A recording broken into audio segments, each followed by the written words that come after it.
تو صحابہ کا عمل ہوگا۔ اور ایک چیز ہے، صحابہ کے عمل میں 7 چیزیں تھیں عقیدے کے لحاظ سے جو آپ کے ایمان مفصل میں ہے۔ آمنت باللہ ایک تو مجمل ہے، کما ہوا باسمائہ و صفاتہ وقبلت جمیع احکامہ، اور ایک ایمان مفصل ہے جس میں 7 چیزیں ہیں۔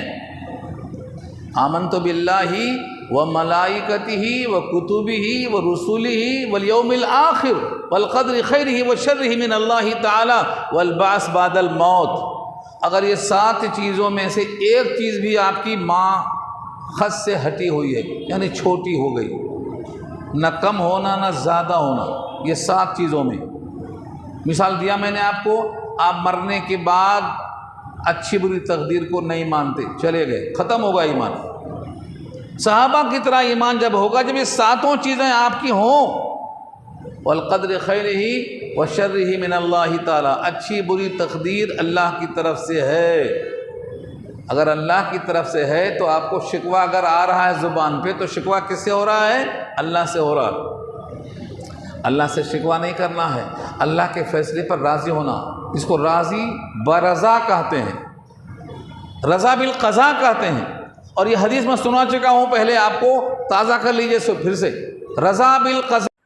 السلام علیکم ورحمۃ اللہ وبرکاتہ۔ آل انڈیا تحریک امن و سلامتی فاؤنڈیشن کی چینل میں آپ تمام ناظرین کرام، آپ سب کا خوش آمدید ہے۔ آج میں آپ کی خدمت میں بہت قیمتی، بہت پیارا بیان لے کر حاضر ہوا ہوں۔ آپ اس کو سنیے اور اپنے تمام دوست احباب تک اس بیان کو جو ہے آپ کے فیس بک، واٹس ایپ کے ذریعے سے تمام لوگوں تک پہنچائیے۔ اللہ تعالی ہم سب کی اس کوشش کو قبول فرمائے۔ صحابہ کرام رضی اللہ تعالی عنہ کی زندگی ہمارے لیے ایک بہترین نمونہ ہے یہ، اور اس سے محبت کرنا ہمارے ایمان کا حصہ ہے یہ۔ حضرت مولانا مفتی محمد عامر خان قاسمی صاحب ایمان افروز خطاب فرما رہے ہیں، آپ اس کو سنیے۔ چینل کو لائک اور سبسکرائب کر لیجئے۔ اس پروگرام کو آپ کہاں سے دیکھ رہے ہیں، کس حصے سے دیکھ رہے ہیں، کمنٹ میں لکھیے گا۔ بیان سماعت فرمائیے۔ کی کوشش کرنا۔ دوسرا سوال یہ تھا کہ یہود اور نصارہ کہتے تھے تم بھی یہودی ہو جاؤ تم بھی کامیاب، تم بھی نصارہ ہو جاؤ تم بھی کامیاب۔ اللہ تعالیٰ نے ان کے اس دعوے کو رد کر دیا ہے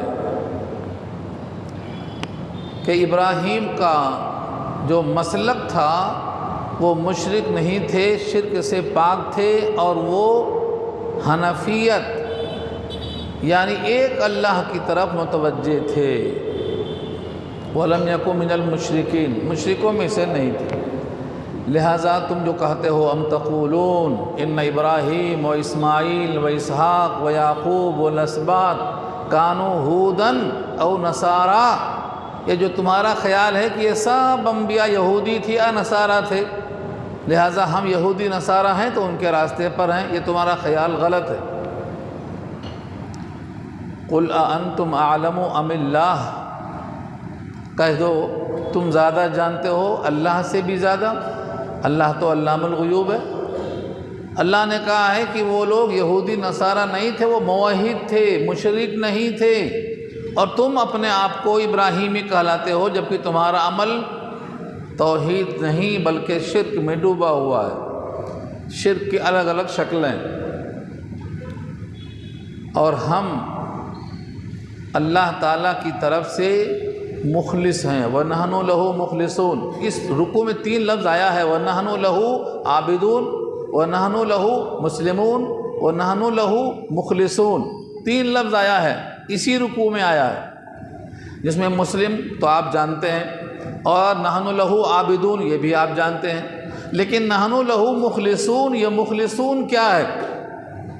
خالص عمل کرنا اللہ کے لیے، کسی بھی مخلوق کو اس میں شریک نہ کرنا، نہ اس کو خوش کرنے کی نیت، نہ اس کو دکھانے کی نیت۔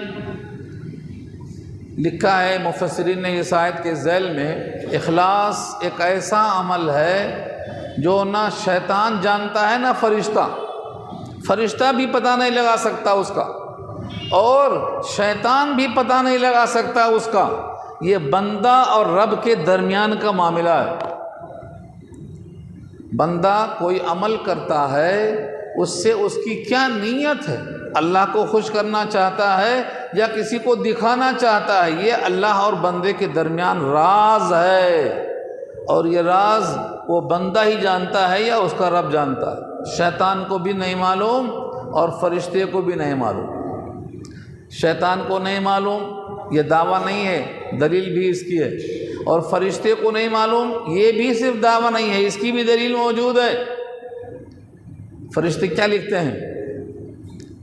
جو تم کرتے ہو وہ لکھتے ہیں۔ وَيَفْعَلُونَ مَا يُؤْمَرُونَ، جو ان کو حکم ہوتا ہے وہی کرتے ہیں، جو فرشتوں کو حکم ہوتا ہے وہ فرشتے کرتے ہیں، فرشتے خود سے نہیں جان سکتے۔ کرامن کاتبین یعلمون ما تفعلون، کرامن کاتبین بھی وہی لکھتے ہیں جو تم کرتے ہو، تمہارا عمل لکھتے ہیں، تمہارا راز، تمہارا اخلاص، یہ ان کے بس کی بات نہیں۔ کچھ چیزیں ایسی بھی ہیں جو صرف اللہ اور بندے کے درمیان ہوتی ہیں، نہ شیطان کو پتہ نہ فرشتے کو پتہ۔ اس میں سے ایک چیز کا نام ہے اخلاص۔ آپ کتنے مخلص ہیں اللہ کے دین پر چلنے میں، وہ آپ کو معلوم اور آپ کے رب کو معلوم ہے۔ فرشتہ تو لکھتا ہے جو عمل ہوتا ہے، اخلاص نہیں لکھ سکتا وہ۔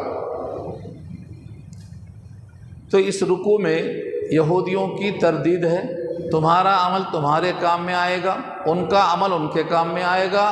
وہ ایک جماعت تھی گزر چکی ہے، ان کا نام لے کے تم خوش مت ہو۔ اور دو چیزیں اس میں جو بہت اہم ہیں، وہ درمیان کی دو آیتیں ہیں۔ فَإِنْ آمَنُوا بِمِثْلِ مَا آمَنْتُمْ بِهِ فَقَدِ اهْتَدَوْا، یہ جملہ بہت اہم ہے اور آج کی گفتگو اسی پر ہوگی۔ ایمان تو دنیا میں بہت لوگ لائے، امت میں 73 فرقے پورے ایمان لائے، مگر نجات ایک کو کیوں ہوگی، 72 کو کیوں نہیں ہوگی؟ یہ راز اسی آیت میں ہے۔ فَإِنْ آمَنُوا بِمِثْلِ مَا آمَنْتُمْ بِهِ فَقَدِ اهْتَدَوْا، اگر وہ لوگ ایمان لائے جیسا تم ایمان لائے۔ بِمِثْلِ مَا آمَنْتُمْ بِهِ، آمنتم بِهِ سے مراد حضور پاک ہیں اور صحابہ ہیں، صیغہ جمع ہے۔ اگر وہ لوگ ایمان لے آئے جیسا صحابہ کا ایمان ہے اور نبی کا ایمان ہے تو ہدایت یافتہ ہو گئے۔ فقد اہتدوا وَإِن تَوَلَّوْا فَإِنَّمَا هُمْ فِي شِقَاقٍ، اور اگر وہ پیٹھ پلٹا لیا، ویسا ایمان نہیں لائے، تو وہ ضد میں ہیں، ہٹ درمی میں ہیں۔ شقاق معنی ضد کے آتے ہیں، شقاق ضد کے معنی میں آتے ہیں۔ قرآن کریم میں شقاق لفظ کئی جگہ استعمال ہوا ہے اسی معنی میں، ضد کے معنی میں ہے۔ اب سوال یہ ہے کہ نبی کا ایمان اور صحابہ کا ایمان کیسا تھا، کیوں کہا گیا کہ تمہارا ایمان صحابہ کی طرح ہونا؟ اس کو روک کر آپ ایک حدیث کی طرف چلیے۔ حضور پاک نے فرمایا میرے سارے امتی داخل ہوں گے جنت میں، کل امتی یدخلون الجنت الا من ابا، مگر جس نے انکار کیا۔ صحابہ نے پوچھا قیل ومن ابا یا رسول اللہ، پوچھا گیا کون ہے جس نے انکار کیا؟ قال من اطاعنی دخل الجنہ ومن عصانی فقد ابا، جس نے میری اطاعت کی، ہو بہو میرے نقش قدم پر چلا، وہ داخل ہوگا جنت میں، اور جس نے میری نافرمانی کی وہی انکار کرنے والا ہے، وہی انکار کرنے والا ہے۔ تو حضور پاک کی طرح ایمان لانا، صحابہ کی طرح ایمان لانا، حضور کی اطاعت کرنے سے تشبیہ ہے، یہ ایک معنی ہوا، یعنی حضور کی مکمل اطاعت۔ دوسرا جملہ حدیث کا آتا ہے، صحابہ لوگوں سے کہتے تھے کونو مثلنا، ہماری طرح ہو جاؤ۔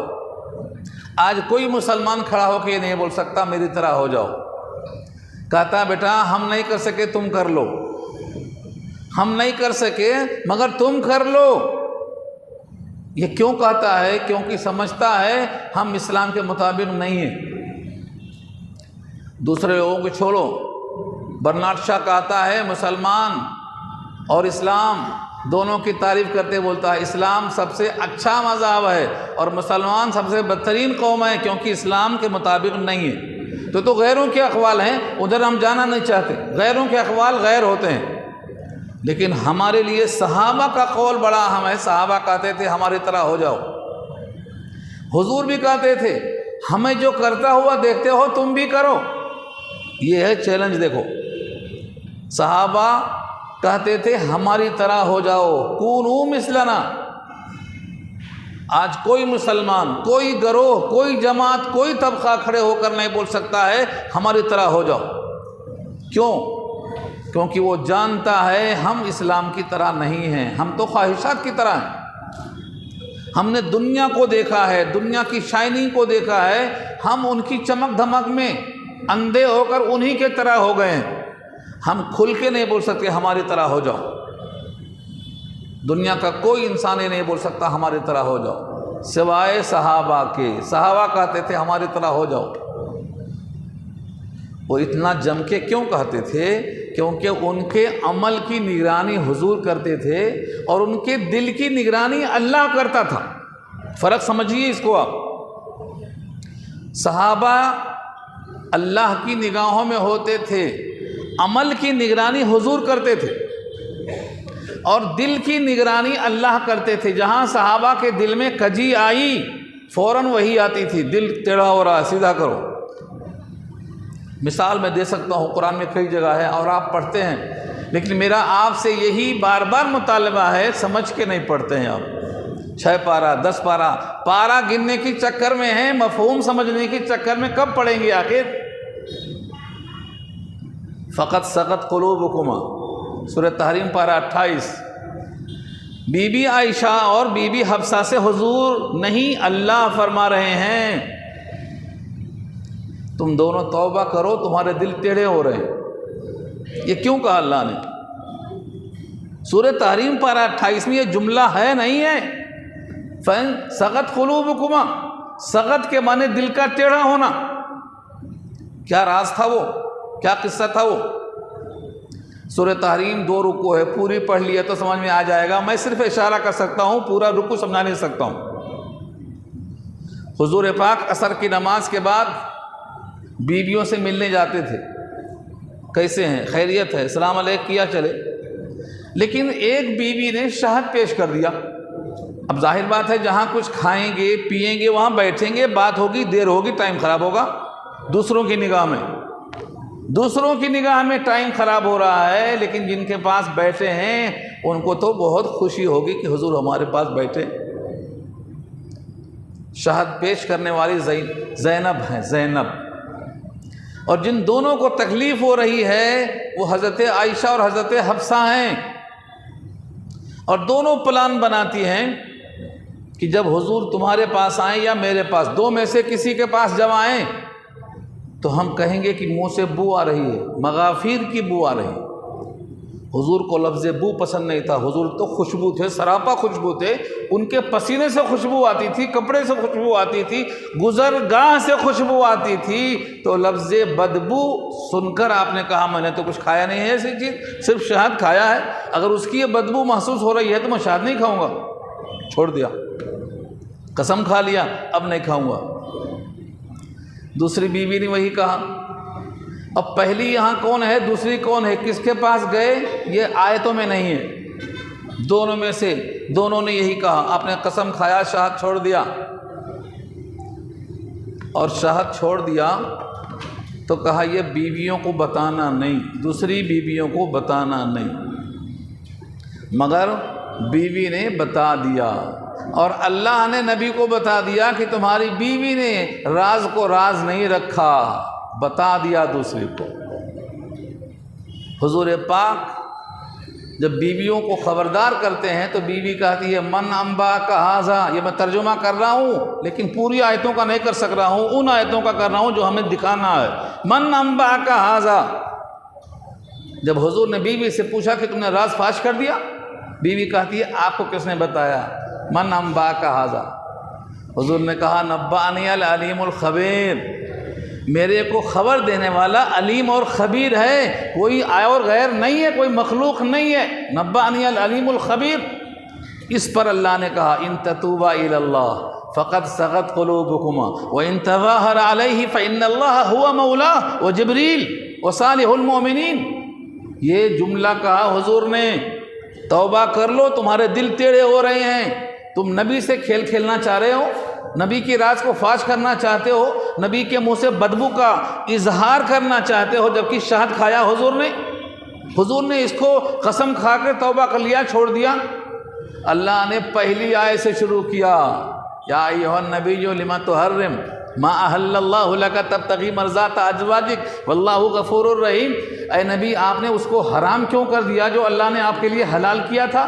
بیویوں کی خوشنودی کے واسطے آپ اپنی قسم کو توڑیے، کفارہ دیجئے اور امت کو اس سے محروم نہ ہونے دیجئے۔ یہ پہلی آیت کا ترجمہ کر رہا ہوں، سورہ تحریم پارہ 28۔ تو جو دل میں تھا ان کے کہ شہد میں دیر ہوتی ہے، شہد کو چھڑوا دیے تو وہاں نہیں بیٹھیں گے، یا ان کے دل کی نگرانی کون کر رہا تھا؟ اللہ کر رہا تھا۔ میں یہ بتانا چاہ رہا ہوں کہ صحابہ ان کے دل کی نگرانی اللہ کرتا ہے، چاہے وہ صحابیات ہوں اور چاہے وہ صحابہ ہوں، ان کے دل کی نگرانی اللہ کرتا ہے، اس لیے ان کے دل میں ریاکاری نہیں آ سکتی۔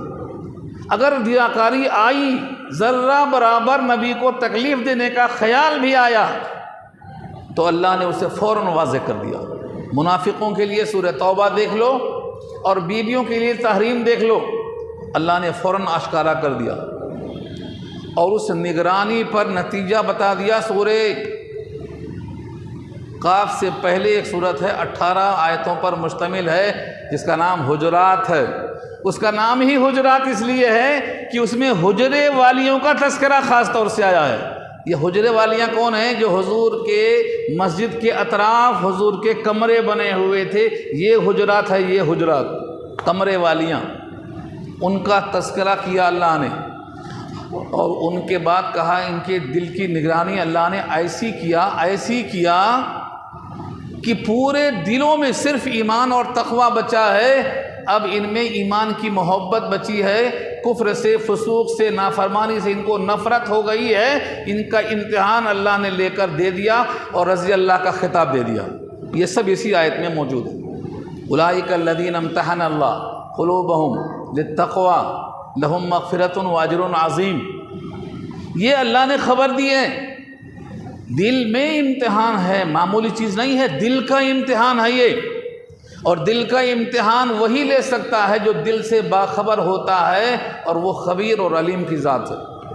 میں اس لیے کہتا ہوں کہ کوئی صحابہ کی طرح نہیں بول سکتا میری طرح ہو جاؤ، کیونکہ ہمارے دل پہ نگرانی اللہ کی ضرور ہے، لیکن ہمارے سامنے آج اس کا اظہار نہیں ہو رہا ہے۔ یہ تو قیامت میں اظہار ہوگا، تیرے دل میں کیا تھا، ریاکاری تھی کہ اخلاص تھا، محبت تھا یا خلوص، کیا تھا؟ تو صحابہ کہتے تھے ہماری طرح ہو جاؤ، اسی لیے اللہ نے کہا اگر تمہارا ایمان صحابہ کی طرح ہو گیا کامیاب، اگر تمہارا ایمان حضور کی طرح ہو گیا تو کامیاب۔ تو سب سے پہلی چیز کیا ہے؟ آپ اللہ کو حاضر اور ناظر سمجھ کے کوئی کام کریں۔ آپ اللہ کو حاضر مانے موجود، اور ناظر مانے دیکھنے والا، یعنی وہ خبیر بھی ہے، بصیر بھی ہے۔ اگر آپ کا عقیدہ اتنا مضبوط ہو گیا کہ میرا ہر عمل دیکھا جا رہا ہے اور میرے دل کی نگرانی ہو رہی ہے، تو پھر آپ کا ایمان صحابہ کی طرح ہو جائے گا۔ آپ دکھاوا چھوڑ دیں گے، ریاکاری چھوڑ دیں گے۔ اور ایک چیز ہے، عقیدہ بھی صحابہ کی طرح ہونا چاہیے، وہ 72 فرقوں والا عقیدہ نہیں ہونا چاہیے۔ مثلا فرشتے اللہ کی بیٹیاں ہیں، یہ مکے والوں کا عقیدہ تھا۔ شیاطین میں جو جنات ہیں ان کا اللہ سے رشتہ تھا، یہ ان کا عقیدہ تھا۔ وَجَعَلُوا بَيْنَهُ وَبَيْنَ الْجِنَّةِ نَسَبًا، وہ لوگ جنات اور اللہ کے درمیان رشتہ اور نسب نامہ قائم کرتے تھے، یہ عقیدہ نہیں ہونا چاہیے۔ وہ لوگ فرشتوں کو مؤنث بتاتے ہیں، لڑکیاں ہیں وہ۔ اللہ فرماتے ہیں، اللہ نے فرمایا کیا یہ فرشتوں کو پیدائش کے وقت دیکھ رہے تھے کہ وہ لڑکیاں ہیں؟ لڑکیاں کیسے معلوم ہوا ان کو؟ کیسے معلوم ہوا؟ ان کی یہ بات نوٹ کی جا رہی ہے، یعنی انہوں نے بہتان تراشی کی ہے۔ یہ خرابیاں بتا رہا ہوں ایمان کی، فرقوں میں جو خرابیاں ایمان کی یہ بتا رہا ہوں۔ کچھ لوگ ایسے ہیں جو فرشتوں کا انکار کرتے ہیں، ہندوستان میں بڑے بڑے پاپولر لوگوں کے نام ہے اس لسٹ میں، لیکن میں ادھر نہیں جاتا ہوں، مجھے کسی کی تحقیر سے مطلب نہیں ہے، مجھے کسی انسان کی تحقیر تذلیل سے کوئی مطلب نہیں ہے۔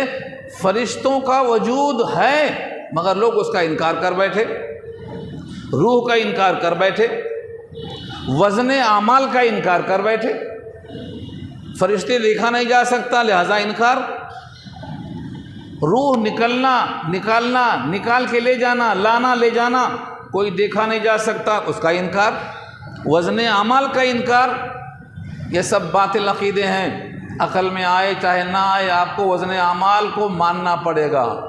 امام بخاری نے آخری چاپٹر وزن اعمال کا رکھا ہے، ان اعمال بنی آدم توزن و اقوالہم، اقوال بھی تولے جائیں گے، اعمال بھی تولے جائیں گے۔ معتزلہ کہتے ہیں اقوال منہ سے نکلا ہوا میں تحلیل، کیسا تولتے ہیں اس کو؟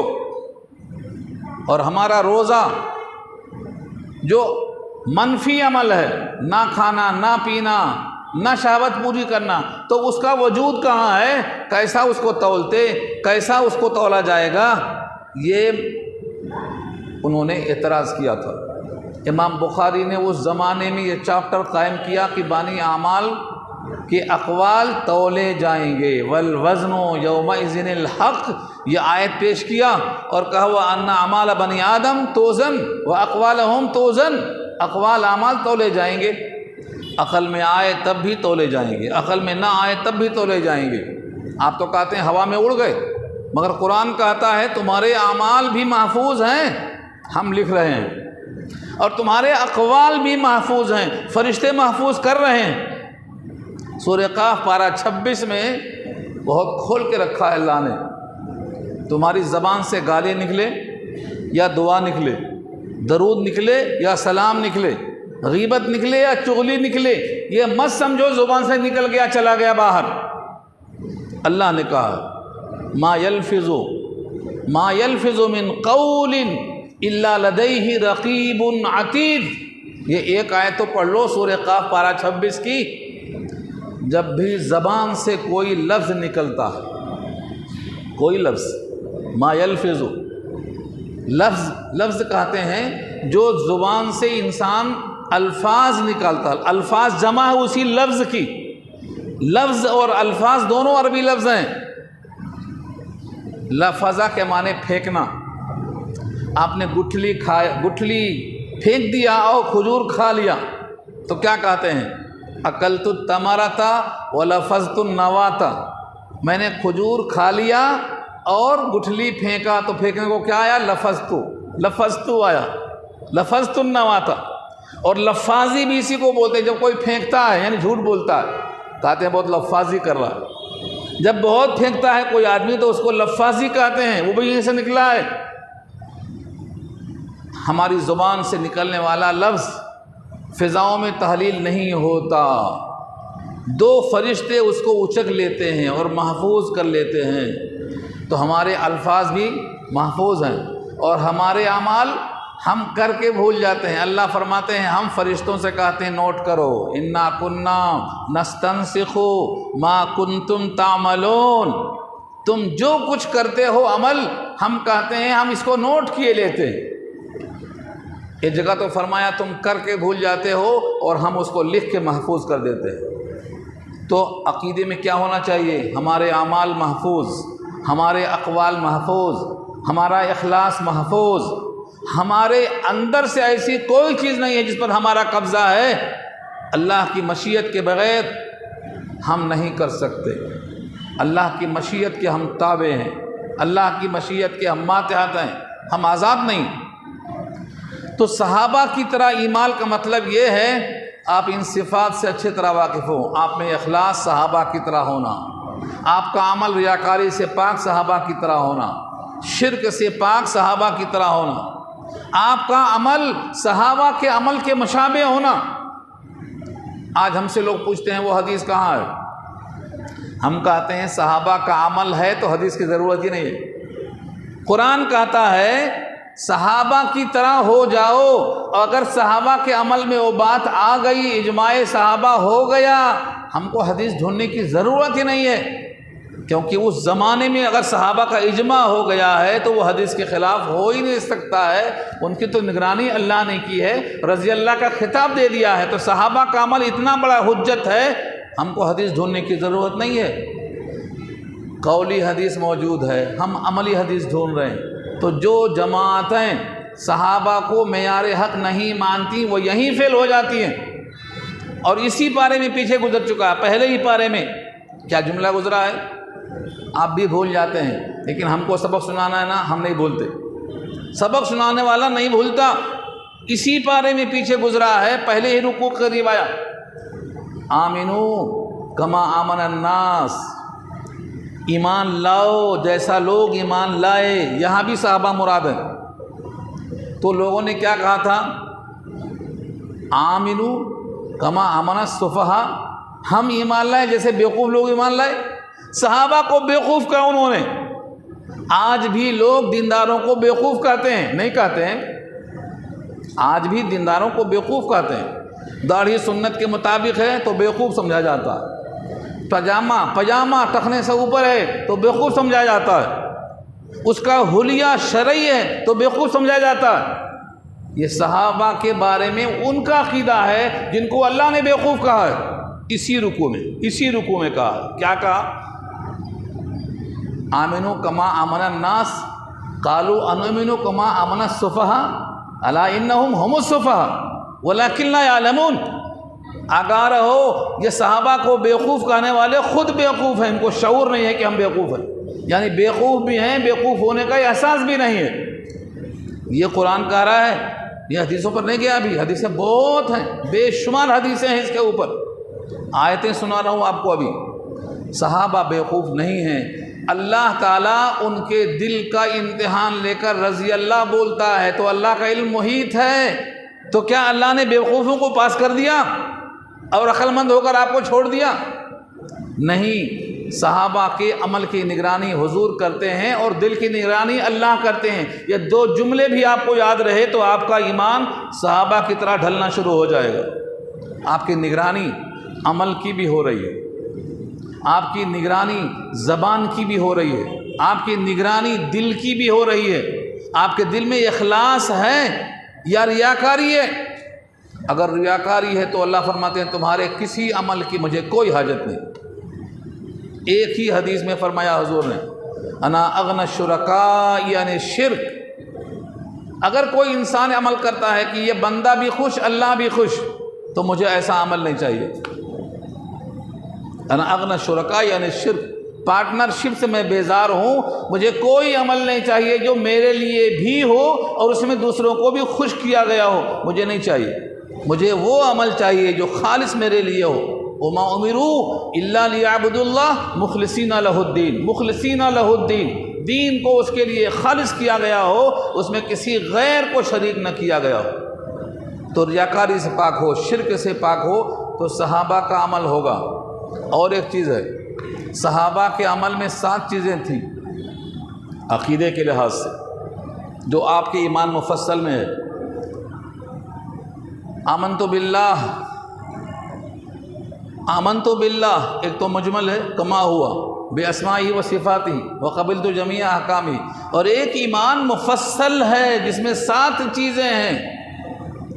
آمنت باللہ وملائکتہ وکتبہ ورسلہ والیوم الآخر والقدر خیرہ وشرہ من اللہ تعالی والبعث بعد الموت۔ اگر یہ 7 چیزوں میں سے ایک چیز بھی آپ کی خط سے ہٹی ہوئی ہے، یعنی چھوٹی ہو گئی، نہ کم ہونا نہ زیادہ ہونا، یہ 7 چیزوں میں، مثال دیا میں نے آپ کو، آپ مرنے کے بعد اچھی بری تقدیر کو نہیں مانتے، چلے گئے، ختم ہوگا ایمان۔ صحابہ کی طرح ایمان جب ہوگا جب یہ 7 چیزیں آپ کی ہوں، والقدر خیرہ وشرہ من اللہ تعالی، اچھی بری تقدیر اللہ کی طرف سے ہے۔ اگر اللہ کی طرف سے ہے تو آپ کو شکوہ اگر آ رہا ہے زبان پہ، تو شکوہ کس سے ہو رہا ہے؟ اللہ سے ہو رہا ہے۔ اللہ سے شکوہ نہیں کرنا ہے، اللہ کے فیصلے پر راضی ہونا، اس کو راضی برضا کہتے ہیں، رضا بالقضاء کہتے ہیں۔ اور یہ حدیث میں سنا چکا ہوں، پہلے آپ کو تازہ کر لیجئے پھر سے۔ رضا بالقضاء ایمان کا وہ حصہ ہے جس پر ایمان کے لیے قسم کھائی جا سکتی ہے کہ ایمان صحیح ہے۔ یہ حدیث پھر سنا دیتا ہوں، تازہ کر لیجئے۔ حضور پاک نے صحابہ سے پوچھا افانتم مومنون، کیا تم مومن ہو؟ صحابہ حیبت میں آ گئے کہ حضور جانتے ہیں کہ ہم مومن ہیں، نماز پڑھتے ہیں، کلمہ پڑھتے ہیں، پھر ایسا کیوں پوچھا؟ کوئی وجہ ہوگی؟ حیبت میں خاموش ہو گئے۔ حضرت عمر نے ہمت کر کے کہا نحنو، نعم یا رسول اللہ، ہم مومن ہیں اللہ کے رسول۔ فرمایا وما علامت ایمانکم، تمہارے ایمان کی علامت کیا ہے؟ قالوا نشکر علی الرخاء، خوشحالی پہ شکر کرتے ہیں، نصبر علی البلاء، بلاؤں پہ صبر کرتے ہیں، ونرضى بالقضاء، یہ ہے اصل جملہ، نرضى بالقضاء، ہم اللہ کے فیصلے پر راضی ہوتے ہیں، کبھی شکوہ نہیں کرتے۔ اس پر حضور نے کہا مومنون انتم ورب الکعبہ، رب کعبہ کی قسم ہے کہ تم مومن ہو۔ تو اگر آپ کے اندر رضا بالقضاء آ گیا، یعنی ہم اللہ نے جیسا بنایا ہم اسی کے لائق تھے۔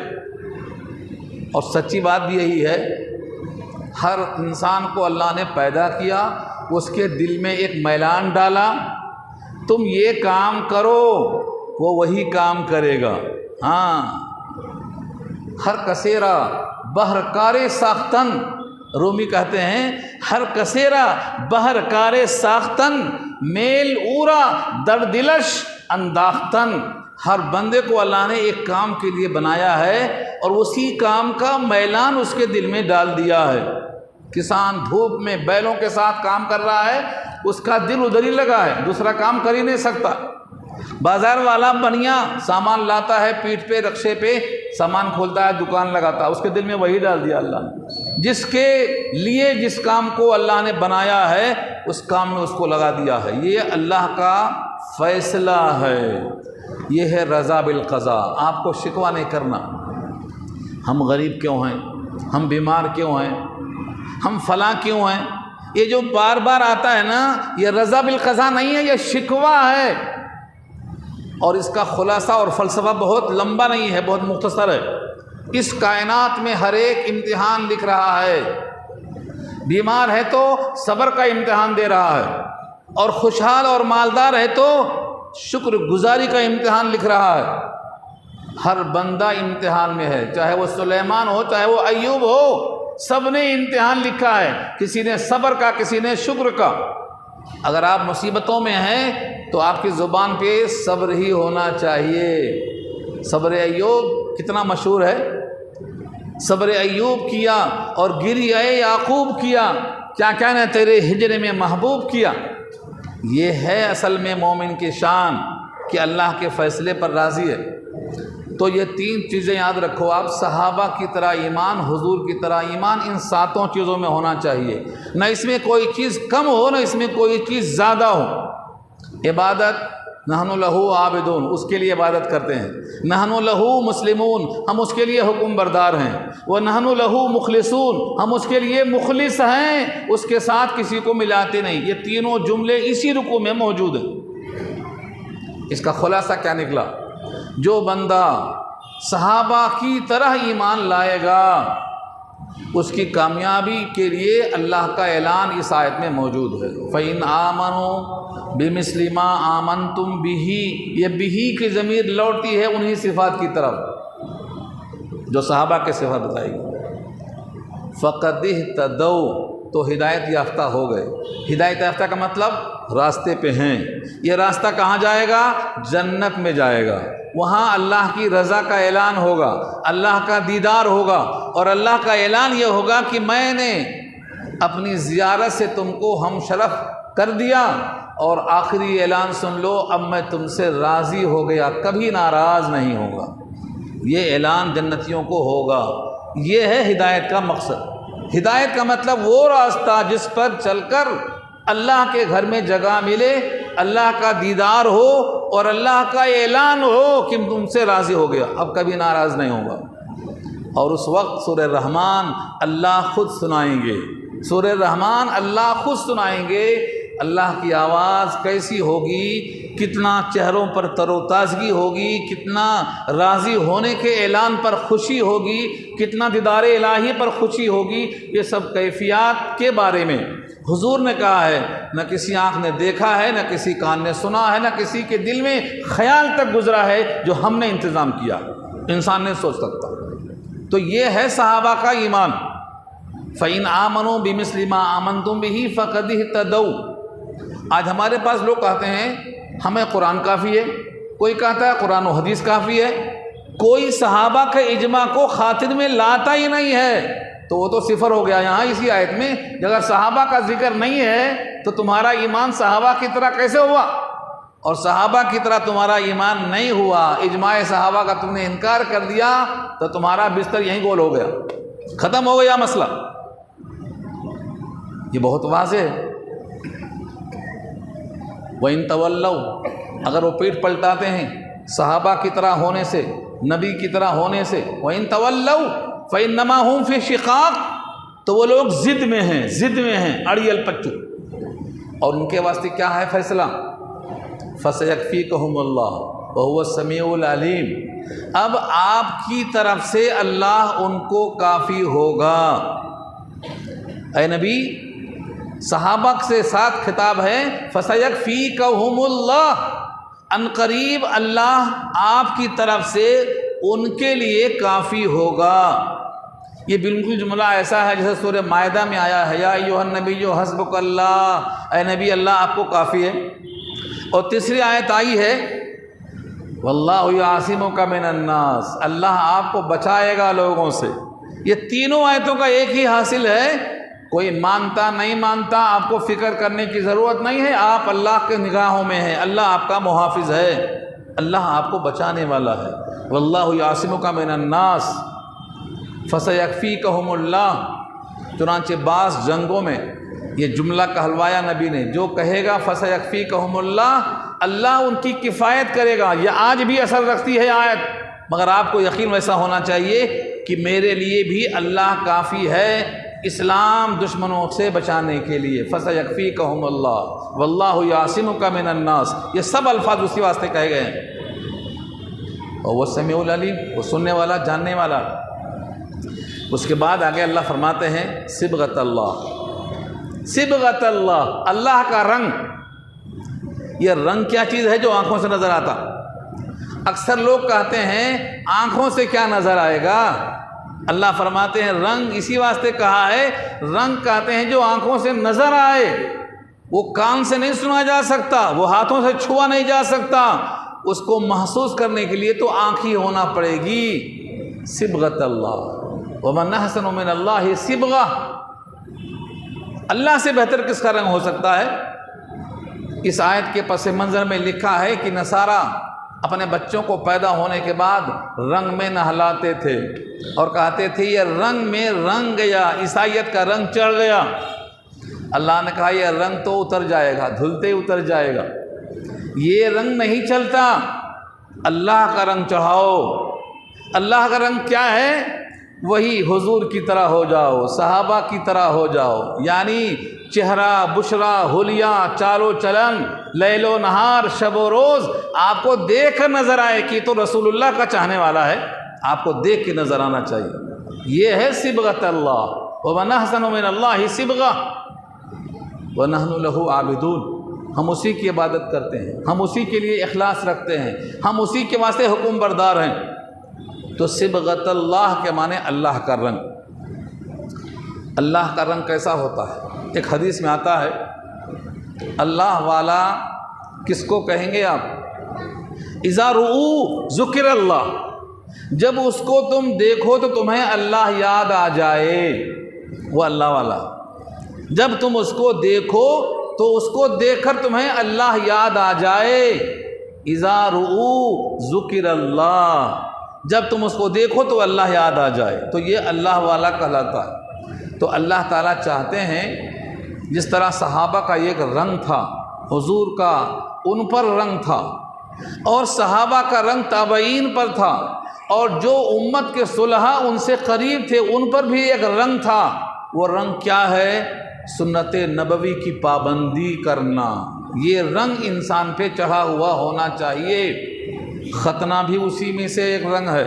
ختنہ 10 سنتیں ہیں جو سارے انبیاء کی ہیں، ان میں سے ایک ختنہ بھی ہے۔ چہرے کی داڑھی بھی اسی میں سے آتی ہے، مونچھ کا پست کرنا بھی اسی میں سے آتا ہے، مسواک کرنا بھی اسی میں سے آتا ہے، پاک اور صاف رہنا بھی اسی میں سے آتا ہے، سرما بھی اسی میں آتا ہے، تیل بھی اور کنگھی بھی۔ یعنی آپ نظر آئیں کہ آپ لاؤبالی نہیں ہیں، آپ ایک حساس دل رکھتے ہیں، آپ کسی کو فالو کرتے ہیں، آپ کسی کے چاہنے والے ہیں، آپ کا وجود ان کے نقل کی علامت بن جائے، یہ بتلایا گیا ہے۔ یہ ہے صبغۃ اللہ، صبغۃ اللہ، ومن احسن من اللہ صبغہ، اللہ سے بہتر رنگ کسی اور کا نہیں ہو سکتا ہے۔ وَنَحْنُ لَهُ مُخْلِصُونَ، اور ہم اس کے لیے حکم بردار ہیں، مخلص ہیں، کام کرنے والے ہیں۔ آج ہمارے لیے تعامل صحابہ، اجماع صحابہ اگر اہم ہے تو ہم سیدھے راستے پر ہیں، اور جن کے نظر میں صحابہ کی عمل کی کوئی حیثیت نہیں ہے، تعامل صحابہ حجت نہیں ہے، قرآن کریم ان کو رد کرتا ہے۔ ان آیتوں میں بھی، سورہ بقرہ میں بھی، سورہ توبہ آیت نمبر 100 میں بھی، صحابہ کے خلاف جانے والے سورہ نساء 118 میں بھی، ان ساری آیتوں میں صحابہ کے عمل کو حجت قرار دیا گیا ہے۔ لہٰذا خلاصہ یہ نکلا کہ ہم صحابہ کی طرح اپنا ایمان بنائیں اور حضور کی طرح اپنے کو افعال میں بنائیں۔ جو بھی کام کریں پہلے یہ چیک کریں کہ حضور کیسا کرتے تھے، صحابہ کیسا کرتے تھے۔ صحابہ کی زندگی کو دیکھنا ہے تو حیات الصحابہ پڑھو۔ حیات الصحابہ 3 جلدوں میں ایک ایک صحابی کی زندگی لکھ دی گئی ہے، اردو میں بھی، عربی میں بھی، انگریزی میں بھی، پھر بھی ہم نہیں پڑھنا چاہتے، پھر بھی ہم نہیں جاننا چاہتے۔ یہ تقریریں تو صرف رہنمائی کے لیے ہیں، آپ کے دل کے میلان کو پیدا کرنے کے لیے ہیں۔ محنت تو کرنا آپ ہی کو پڑے گا، عمل تو آپ ہی کا سامنے آئے گا، لہٰذا اپنی پوری کوشش کر لیجئے اور اللہ سے اخلاص کی دعا بھی کر لیجئے۔ وآخر دعوانا الحمدللہ رب العالمین۔ راحت علی کے واسطے دعا فرمائیں۔